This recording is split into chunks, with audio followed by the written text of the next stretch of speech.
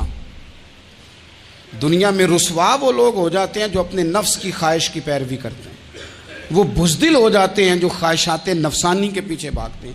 یہ کام نہ کرنا۔ تو دانائی اللہ تعالیٰ نے انہیں دی۔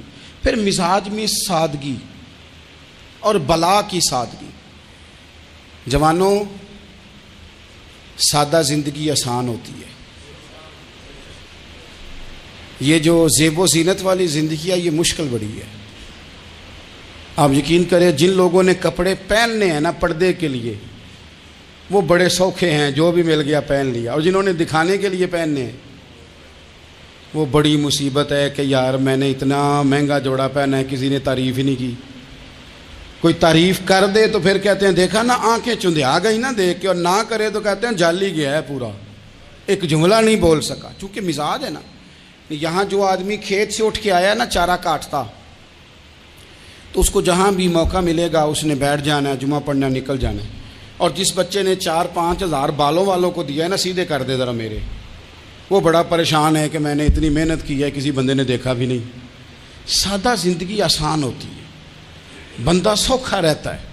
اور جو تکلفات والی زندگی ہے، لوگ تعریف کریں لوگوں سے کچھ، وہ مشکل ہے. حضرت مولا علی اتنی حکمت، اتنی دلیری، اتنے بڑے آدمی، لیکن ایک دن نا نبی پاک صلی اللہ تعالیٰ علیہ وسلم کو پتہ چلا کہ حضرت فاطمہ زہرا میں اور جناب علی میں کسی بات میں رائے کا اختلاف ہوا ہے. تو حضرت علی ناراض ہو کے چلے گئے، حضور ڈھونڈنے نکلے. یہ بخاری میں موجود ہے. سرکار ڈھونڈنے نکلے تو دیکھا کہ حضرت علی نا مسجد نبوی کے ساتھ ننگی زمین پر ایک چادر بچھائی تھی. تو وہ جب سوئے حضرت علی تو آپ نے کروٹیں بدلی تو چادر بھی تھوڑی سی رک گئی. تو سارے کپڑوں کو مٹی لگی ہوئی ہے اور آرام سے حضرت مولا علی شیر خدا آرام کر رہے ہیں. میں جوانوں آپ سے کہتا ہوں یہ زندگی سوکھی ہوتی ہے. میں نے کھیت کی وٹ پہ، بننے پہ، کھیت کے کنارے پہ کسان سوتے ہوئے دیکھے ہیں، اور میں نے 1.5 کروڑ کی گاڑی میں نفسیات کے ڈاکٹر کے پاس بیٹھا وہ شخص دیکھا ہے جو کہتا ہے پتہ نہیں کیا بات ہے، نیند کیوں نہیں آتی. وہ زندگی آسان ہے، اس میں تھکاوٹ ہوئی ہے، بندہ سو گیا جہاں جگہ ملی سو گیا، اور کچھ تڑپ رہا ہے کیونکہ وہ عادی ہو گیا ہے، یہ 2 منٹ کے لیے بند ہو گیا ایسی، تو وہ گیا. حضرت علی وہاں آرام سے، سارے کپڑوں کو مٹی لگی ہے. میں مولا کائنات کی بات کر رہا ہوں، میں شیر خدا کی بات کر رہا ہوں، میں اسد اللہ کی بات، امام المشارق والمغارب کی بات کر رہا ہوں. حضرت مولا علی اور زمین پہ، سنگیو زمین پہ آرام سے سو رہے ہیں. میرے محبوب گئے اور جا کے فرمایا یا ابو تراب، او مٹی والے اٹھ جا. کپڑوں کو مٹی لگی تھی نا، مٹی والے اٹھ جا. لفظ کیا؟ یا ابا تراب، او مٹی والے. حضرت علی کو ساری حیات ظاہرہ جس نے بھی ابو تراب کہا جناب علی بڑے ہی راضی ہوئے، خوش ہوتے تھے، فرماتے تھے یہ مجھے کہو، یہ میرے نبی نے مجھے کہا ہے. اور مٹی والے اٹھ جا. آپ کی زندگی کی جو سادگی ہے، میں آپ سے عرض کروں ہمارے تکلفات ہمارے اپنوں کو بڑا پریشان کرتے ہیں. ایک داماد وہ ہوتا ہے جو جہاں بٹھاؤ بیٹھ گیا، تو بوڑھا سسر بھی سکون میں ہے، ساس بھی آرام. اور ایک وہ ہے کہ جو ہر بات میں بگڑتا ہے کہ یہ چادر میرے شایان شان تھی جو بچھائی ہے، تو پتہ نہیں ہے میں کون صاحب ہوتا ہوں، تم نے میری مرضی کے مطابق فلانا کام نہیں کیا. آپ یقین کریں سسر بیچارہ ادھار پکڑتا پھرتا ہے کہ داماد صاحب آ رہے ہیں، ہر بات میں رٹا، ہر بات میں جھگڑا. میرے پاس سنگی دور دراز سے آتے ہیں تو میں دیکھتا ہوں کہ اپنا لہجہ ہے، تو کچھ لوگ اتنے میٹھے اتنے پیار والے آتے ہیں کہ یوں محسوس ہوتا ہے کہ جیسے ان کے لیے آپ کو کوئی تکلف کرنے کی ضرورت نہیں. اور کچھ ایسے ہیں کہ آپ کو سرانے کھڑے ہونا پڑتا ہے کہ جناب کی چائے جلدی لے آئیں. مزاج نازنی پہ بعض چیزیں گراں گزرتی ہیں. تو بھائی جب آپ سادہ اور آسان ہو جاتے ہیں تو آپ دوسروں کے لیے بھی دشواری کم پیدا کرتے ہیں. حضرت علی شیر خدا کہتے ہیں بھوک لگ گئی تھی، بھوک بڑی لگ گئی اور حالات غربت کے تھے، آزمائش تھی. تو فرماتے ہیں کہ میں نے سوچا مزدوری نہ کر لیں. ہم کیا کرتے ہیں، جو زیادہ غریب ہے وہ مانگ لیتا ہے، جو درمیانے طبقہ کا وہ ادھار لے لیتا ہے. حضرت مولا علی نے کیا فرمایا مزدوری نہ کر لیں، چونکہ حالات کچھ اور تھے. تو حضرت مولا کائنات شیر خدا کرم اللہ تعالی وجہ الکریم فرماتے ہیں یہ سادگی دیکھیں. آپ فرماتے ہیں میں مزدوری ڈھونڈنے نکلا. کیوں نہیں ملتی ہمارے جوانوں کو مزدوری؟ کیوں کہانیاں سناتے ہیں؟ حضرت علی کہتے ہیں میں ڈھونڈنے نکلا. ایک عورت کو میں نے دیکھا کہ اس نے کچھ مٹی نکال کے رکھی ہوئی ہے، تو اسے تر کرنا چاہتی ہے. پرانے زمانے میں مٹی میں پانی ڈال کے اسی سے لوگ کام لیتے تھے, اسی سے دیواریں بن جاتی تھیں. ہم گارا کہتے ہیں اپنی زبان میں. تو وہ گارا بنانا چاہتی ہے لیکن پانی نہیں نکل رہا اس سے نا. اس نے کنویں سے پانی نکالنا, نکل نہیں رہا. تو حضرت مولا علی شیر خدا کرم اللہ تعالیٰ وجہ الکریم فرمانے لگے, میں نے اس بی بی سے کہا کہ میں پانی نکال دوں, مزدوری دو گی؟ اس نے کہا میں بھی مزدوری تلاش کر رہی تھی. ایک پانی کا ڈول آپ نکالیں گے اور مٹی پہ ڈالیں گے تو ایک کھجور دوں گی. حضرت علی فرماتے ہیں گرمی بڑی سخت تھی, میں نے 16 ڈول پانی کے نکالے, 16 برتن بھر کے پانی نکالا اور اس مٹی پہ ڈالا. پھر میں ہاتھ دھو کے آیا اور اس خاتون کے پاس بیٹھا تو اس نے مجھے, او مزدورو کمزور کمزور پڑتے ہو, پیچھے پیچھے ہو کے بیٹھتے ہو, خیال بناتے ہو کہ ہم کوئی کمزور لوگ ہیں. یہ دیکھو میں کن کی بات کر رہا ہوں, جن کا پیار ایمان ہے, جن کی محبت ایمان ہے. حضرت مولا علی شیر خدا تمہیں سبق دے رہے ہیں کہ حکمت, دانائی, بہادری اور پھر سادگی. مجھ سے کئی دفعہ لوگ پوچھتے ہیں آپ کے والد صاحب, تو میں نے کبھی جھجک کے نہیں بتایا, نہیں میرے ابا پروفیسر نہیں تھے, میرے ابا پیر نہیں تھے, میرے والد صاحب جو تھے وہ عالم نہیں تھے. لیکن مجھے فخر ہے جب ان کا انتقال ہوا اور میں انہیں غسل دے رہا تھا تو اس وقت بھی ان کے ہاتھوں پہ چھالے تھے, اس لیے کہ وہ مزدور تھے, وہ محنت کرتے تھے. انہوں نے جیبیں کاٹ کے روٹی نہیں کھائی, انہوں نے ہمیں جو کما کے کھلایا ہے وہ محنت اور مزدوری کا ہے.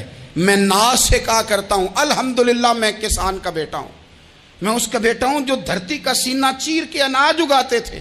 اور میں نے دیکھا ہے کہ جب بڑولے میں میری اماں گندم بھرنے لگتی تو میرے والد صاحب فرماتے تیاں تیانیاں دا حصہ بھی کٹ لیں, غریباں دا بھی کٹ لیں, فلاں دا بھی. تے فلاں آدمی دی گندم عید کی تھوڑی ہوئی ہے, کو 2 بوریاں ادھر بھی بھیجنی ہے. تو وہ جو غریبی کی سخاوت تھی اور وہ جو سادگی کی سخاوت تھی, اس کے اندر جو رانائی تھی اور اس کے اندر جو جذبہ اور شوق تھا, مزدور کا بیٹا پیچھے پیچھے جاتا ہے اور وہ گھبرا کے زندگی گزارتا ہے. تمہیں تو سر اٹھا کے جینا چاہیے. اس لیے کہ حضرت مولا علی شیر خدا کہتے ہیں میں مزدوری کر کے کھجوریں کما کے لایا, اور لا کے نہ تو میں نے اکیلے نہیں کھائیں وہ, کیونکہ قحط کا دور تھا, حالات اور تھے. فرماتے ہیں لا کے حضور کو پیش کی. میں نے کہا حضور یہ کھجوریں ہیں. تو کریم نے پوچھا کہاں سے آئی ہیں؟ میں نے عرض کی حضور بھوک بڑی لگ رہی تھی تو مزدوری کے لیے نکلا, تو ایک عورت نے اپنے مٹی کو پانی لگانا تھا تو میں نے محنت کر کے یہ 16 کھجوریں کھائی ہیں. تو کہتے ہیں حضور زمین پہ بیٹھے تھے, مجھے بھی ساتھ بٹھا لیا, کھجوریں ہم نے وہاں رکھ لی, بڑے شوق سے میٹھی میٹھی باتیں بھی ہونے لگیں. یہ تو جو لوگ روز کھاتے ہیں نا گوشت, وہ تو نخرے کرتے ہیں, کہتے ہیں وہ جناب یہ ذرا یہ چیز مجھے ہضم نہیں ہوتی, کولیسٹرول ہے فلان, پیچھے لے جاؤ پیچھے. لیکن کبھی آپ دوپہر کو مزدور کو روٹی کھاتے دیکھیں, وہ جس طرح ہاتھ دھوتا ہے اور پونے کو اچار لگ جاتا ہے سارا جو وہ باندھ کے لایا ہوتا ہے, اور لیکن جب وہ کھا کے کھانا اچار کے ساتھ آسمان کی طرف دیکھتا ہے, لفظوں میں نہیں, چونکہ لفظ تاثیر سے بنتے ہیں تلفظ سے نہیں. اہل دل آج بھی ہیں اہل زبان سے آگے. وہ جو لہجے سے رب کا شکر ادا کرتا ہے تو اس کی آنکھوں کی روشنی بتاتی ہے کہ جو اس نے کھایا ہے اس نے رب کا شکر بھی صحیح کر کے ادا کیا ہے. پھر اٹھ کے کام. تو حضرت مولا علی شیر خدا کہتے ہیں حضور نے مجھے وہیں بٹھا لیا اور رغبت سے کھجوریں کھانے لگے. ایسا کوئی محبوب کہیں ہوگا نہ کہیں ہے, دیکھو بیٹھا ہے چٹائی پہ مگر عرش نشی ہے, اور ملتا نہیں کونین کو کیا کیا تیرے در سے, ایک لفظ نہیں ہے جو تیرے لب پہ نہیں ہے. اپنی زندگی میں یہ 3 باتیں اپنائیں. ایک تو حکمت کے ساتھ دانائی, مزاج جارحانہ نہ بنائیں. جارحانہ مزاج سے کچھ بیوقوفوں کو تو متاثر کیا جا سکتا ہے, فہم و فراست والے لوگوں کو متاثر نہیں کیا جا سکتا. جارحانہ مزاج نہیں, حکمت والا, دانائی والا, معاملہ فہمی والا مزاج بنائیں. اور دوسرا, کمزور نہیں پڑے زندگی میں, اپنے آپ کو خود حوصلہ دیں. اپنے آپ حوصلے میں ہوں گے تو آپ کے ارد گرد لوگ تسلی میں ہوں گے. آپ اپنے مزاج میں دلیری لائیں. اور تیسری بات, زندگی کو سادہ کریں. یہ سادہ ہوگی آپ کے لیے, آپ کے گھر والوں کے لیے, سب کے لیے آسانی ہو. جو آدمی گھر جاتا ہے اور مصیبت کھڑی کر دیتا ہے نا, میں آ گیا ہوں, تو اس کے گھر والے بھی بڑے پریشان ہیں. اس کے بچے یہ دعا نہیں کرتے ابا جی گھر آئیں, بلکہ یہ دعا کرتے ہیں کہ یہ آئے ہیں تو اللہ جانے کب جائیں گے. تو آپ سادگی اپنی طبیعت میں لائیں, مزاجوں میں. تو حضرت ملا رومی رحمۃ اللہ علیہ نے لکھا ہے ایک قوم ایسی تھی کہ ان کا بادشاہ کہتا تھا کہ یار میں جو بھی ظلم کرتا ہوں یہ اٹھتا ہی نہیں، جیسے میں چاہتا ہوں کر جاتا ہوں، جاگتا ہی نہیں۔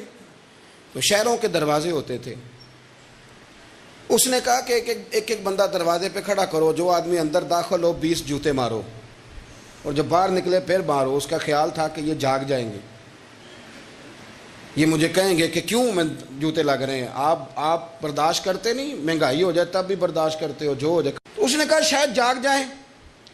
وہ 1 مہینہ تو ساری قوم اسی طرح جوتے کھا کے آتی جاتی رہی۔ تو عارف رومی کہتے ہیں کہ ایک دن وہ سیانے سیانے بندے منتخب لوگ جمع ہو کے بادشاہ کے پاس آئے، تو بادشاہ وزیر سے کہنے لگا لو یہ والا مسئلہ ٹھیک ہو گیا، جاگ گئی ہے میری قوم، اب یہ مجھ سے کہیں گے کہ کیوں جوتے مرواتے ہو، تو میں کہوں گا تمہیں جگانا تھا، تو تم جاگ جاؤ، میں مر گیا تو پیچھے لوگ تمہارے اوپر ظلم کریں گے۔ وہ سارے بندے آئے تو آگے کہنے لگے بادشاہ سلامت، ایک گزارش کرنی تھی۔ کہا کیا؟ کہنے لگے وہ ذرا جوتے مارنے والوں کی تعداد بڑھا دیں، ہمیں لائنوں میں لگنا پڑتا ہے، تو دفتروں سے لیٹ ہو جاتے ہیں، ڈیوٹیوں، تو بندے ذرا بڑھا دیں وہاں۔ تو بادشاہ کہنے لگا اوہو، اب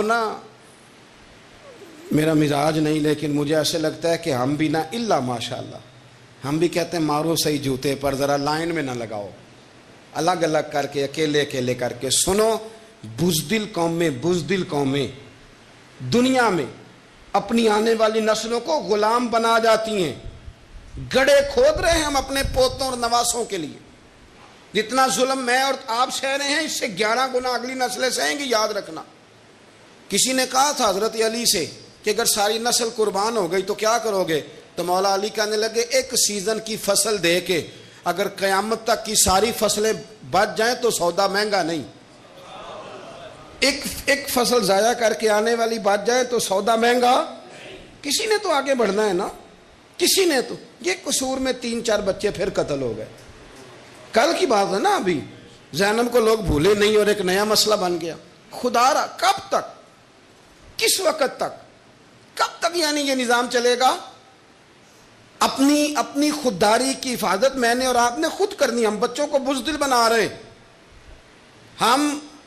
ہمارے تو ایک گنڈا ہوتا ہے تو کئی شہروں کو اس نے آگے لگایا ہوتا ہے، کوئی پوچھنے والا نہیں۔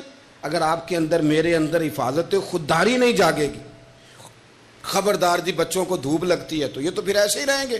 سنو حدیث مبارکہ، تو ہے جو نظام ہستی چلا رہا ہے، وہی خدا ہے، کوئی تو ہے جو نظام ہستی چلا رہا ہے، وہی خدا ہے، دکھائی بھی جو نہ دے، نظر بھی جو رہا ہے، وہی خدا ہے، وہی خدا ہے، وہی خدا ہے، وہی خدا ہے، نظر بھی رکھے سماعت بھی، وہ جان لیتا ہے نیتیں بھی، نظر بھی رکھے سماعت بھی، وہ جان لیتا۔ ترمذی کی حدیث ہے، صلی اللہ تعالی نبی کریم صلی اللہ، یہ حدیث پاک نہ کہیں دل کی تختی پہ لکھ لینا، یہ ترمذی شریف میں موجود ہے، یہ کہیں دل کی تختی پہ لکھ لینا۔ حضور نے فرمایا من قتل دون مالہ فہو شہید. کیا خوبصورت انداز ہے میرے نبی پاک. حضور فرمانے لگے جو شخص اپنے مال کی حفاظت کرتا کرتا مر گیا وہ عام موت نہیں مرا، شہادت کی موت مرا ہے. ایسے کر کے پلیٹ میں رکھ کے نہیں چور کو دے دینے پیسے. ہاں اگر آپ نہتے ہیں، اس کے پاس اسلحہ ہے تو پھر بات اور ہے، پھر جان بچانے کی اہمیت زیادہ ہے. لیکن آپ طاقت کٹھی کریں. یہ کیا بات ہوئی کہ چور آیا اور لے کے چلا گیا؟ فرمایا من قتل دون مالہ فہو شہید. جو اپنے مال کی یعنی جائز پیسے اس نے کمائے ایسے ہی کو لے جائے. فرمایا جو اپنے مال کی حفاظت کرتے ہوئے مر گیا، تمہارے نبی کا وعدہ ہے وہ شہادت کی موت مرا، گویا اللہ اسے بغیر حساب کتاب جنت عطا کرے گا. اور حضور فرمانے لگے ومن قتل دون دمہ فہو شہید. فرمایا جو آدمی اپنی جان کی حفاظت کرتے ہوئے مر گیا، کسی نے اس پر حملہ کیا، اس نے جان بچائی، لڑا اور مر گیا، عام موت نہیں مرا. حضور فرماتے ہیں میرا وعدہ ہے وہ شہادت کی موت گیا. سیاستہ کی روایت پڑھ رہا ہوں. اور حضور فرماتے دینہ فہو شہید. جو اپنے مذہب کی حفاظت کرتے ہوئے مرا. ذرا ترتیب دیکھو، پہلے نمبر پہ حضور نے مال کا نام لیا ہے، دوسرے نمبر پر رسول کریم علیہ السلام نے جان کا نام لیا، اور دین کا نام تیسرے نمبر پہ لیا ہے. فرمایا جو اپنے دین کی حفاظت، گویا مال بچانا یہ بھی ایمان ہے، جان بچانا یہ بھی ایمان ہے. اور فرمایا جو دین کی حفاظت کرتے مرا وہ بھی شہید ہے. اور پھر میرے رسول کریم فرمانے لگے ومن قتل دون اہلہ فہو شہید. فرمایا جو اپنے بال بچوں کو بچاتے بچاتے مر گیا، اللہ اسے بھی شہادت کا درجہ عطا کرے گا. جو شخص مال بچاتے دنیا سے چلا گیا وہ بھی شہید، جان بتاتے چلا گیا وہ بھی. تو پلیٹ میں رکھ کے دینا شروع کر دیا سارا کچھ پلیٹ میں.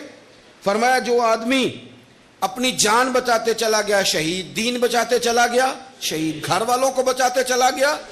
نبی کریم علیہ السلام کی خدمت میں ایک صحابی نے عرض کی حضور اگر کو میرا مال چھیننا چاہے تو حضور نے فرمایا مقابلہ کر. مسلم شریف کی حدیث ہے، مقابلہ کر. عرض کی حضور اگر اس نے مجھے قتل کر دیا تو حضور فرمانے لگے رب تجھے شہادت کا درجہ دے گا.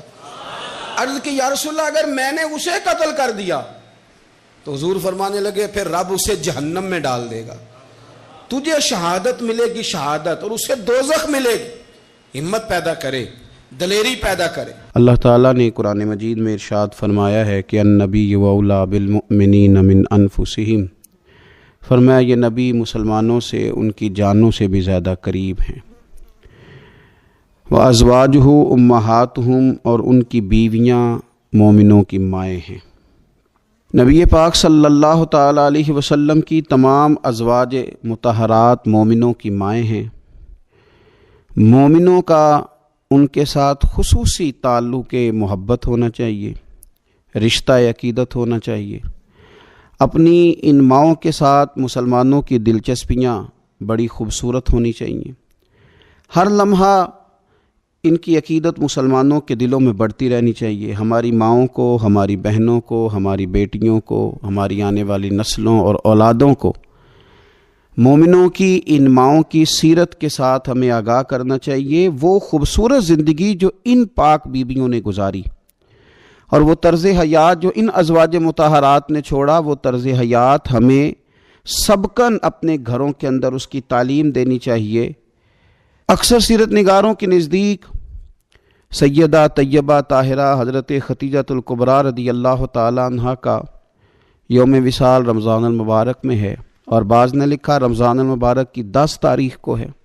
کائنات ارضی پر جن لوگوں نے وفا کی تاریخ لکھی اور اس دھرتی پر جن لوگوں نے وفاداری کو حسن، وقار اور خوبصورتی کے ساتھ قائم فرمایا، اور جن کی تاریخ انسانیت کو زندہ رکھے گی، اور جن کا نام قیامت تک لوگوں کے لیے مشعل راہ رہے گا، اور جن کی محبتوں سے لوگ خیرات حاصل کرتے رہیں گے، ان میں ایک نام ہے سیدہ خدیجہ الکبریٰ رضی اللہ تعالی عنہا کا.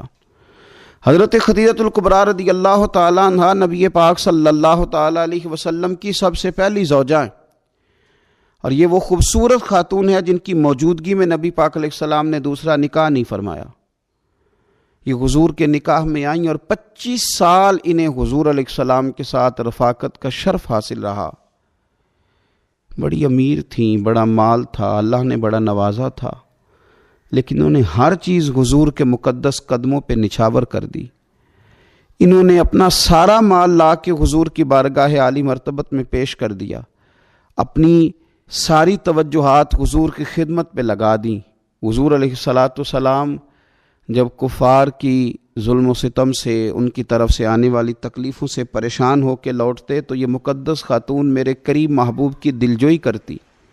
گھر کے اندر نبی پاک صلی اللہ تعالیٰ علیہ وسلم کا حوصلہ بڑھانے کے لیے اللہ تبارک و تعالیٰ نے حضرت خدیجہ الکبریٰ رضی اللہ تعالیٰ عنہ کو منتخب فرمایا۔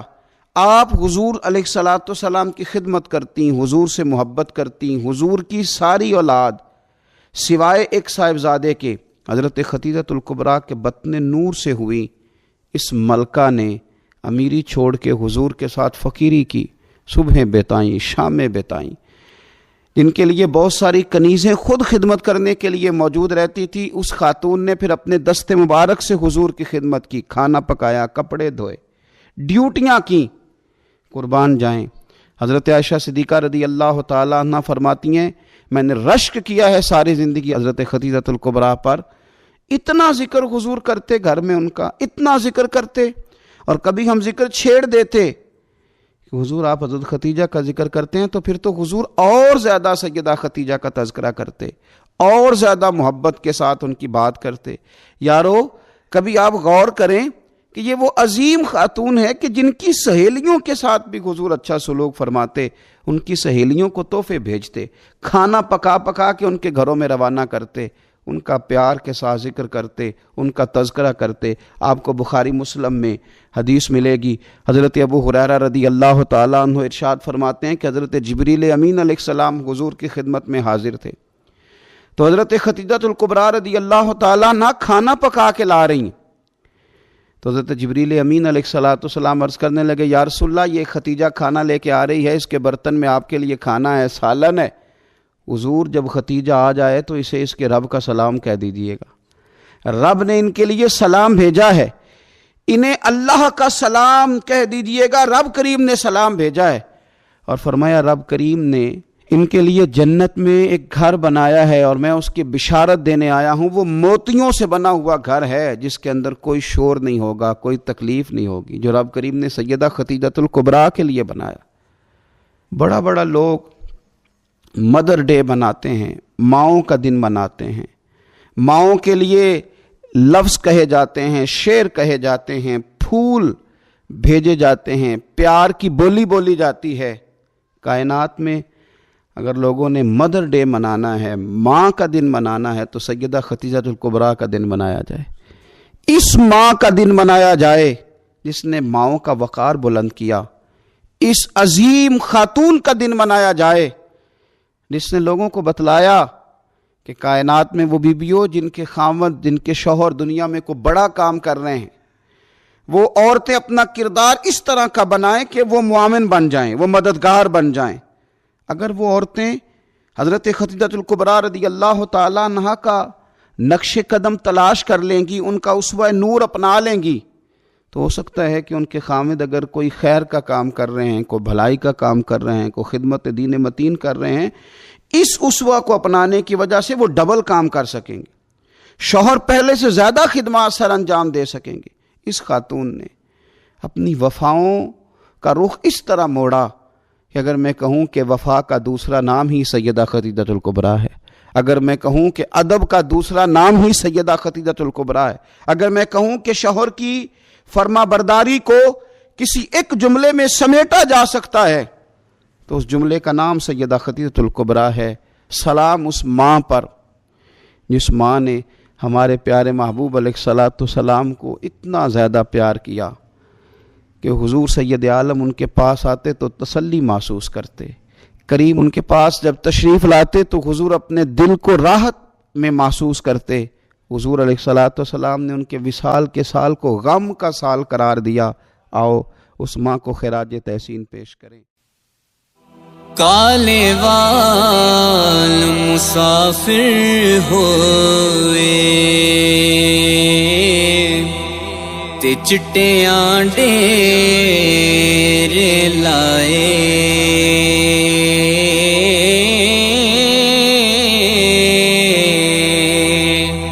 ویکھ محمد بخشا موت سنیہ آئے ویکھ محمد بخشا موت سنیہ آئے ککھ سواد نہ مشری اندر تے کھنڈاں وی چکھ ڈٹھیاں ککھ سواد نہ مشری اندر تے کھنڈاں وی چکھ ڈٹھیاں اینا ساریاں چیزاں نالوں گلاں سجن دیاں مٹھیاں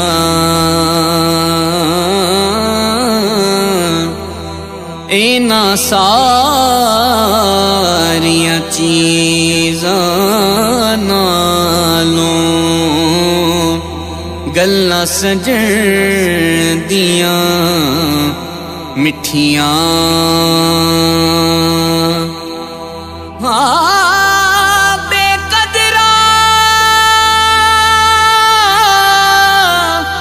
بے قدراں نال پیار ودا کے دکھ اٹھایا بارا دل بھی ٹوٹیا آس میں مکی جا بے قدرا یارا دل بھی ٹوٹیا آس میں مکی جا بے قدرا یارا جا